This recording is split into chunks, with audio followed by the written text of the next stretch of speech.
Hi guys, welcome back to my YouTube channel. చాలా రోజుల తర్వాత ఒక వీడియోతో వచ్చేసాను మీ ముందుకి. ఈరోజు డిష్ పేరు ఏంటంటే చికెన్ పకోడా.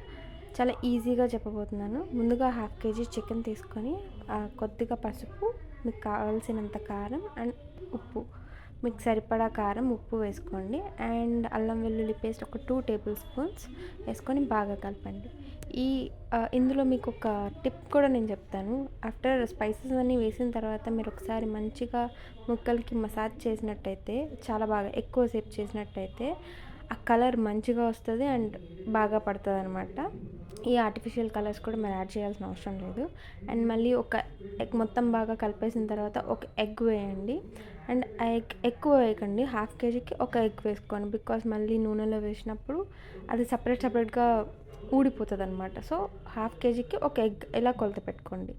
అండ్ కొద్దిగా లెమన్ పిండేసి అండ్ కొంచెం garam masala and 2 table spoon of cornflour ఇవన్నీ వేసి మంచిగా మిక్స్ చేసేసిన తర్వాత మీ మ్యారినేషన్ రెడీ అయిపోయినట్టే.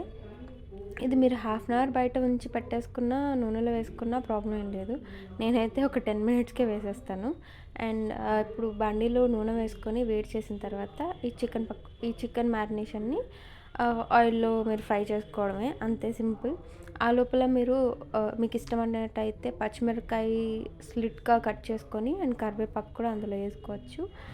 అలానే పచ్చిమిరపకాయలు తినేయచ్చు, చాలా బాగుంటుంది దీంట్లోకి. సో ఆ నూనెలోనే ముక్కలు ఎత్తేసేటప్పుడు వేసేయండి.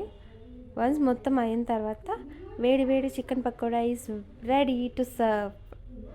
లిటరలీ ట్రై చేయండి, చాలా బాగుంటుంది. మనం ఎక్కువగా కూడా ఇందులో ఏం వాడలేదు. It will be very good. Outside ఎలా ఉంటుందో సేమ్ అలానే ఉంటుంది. And thank you for watching my video. మీకు వీడియో నచ్చినట్టయితే like, share and subscribe. Bye bye.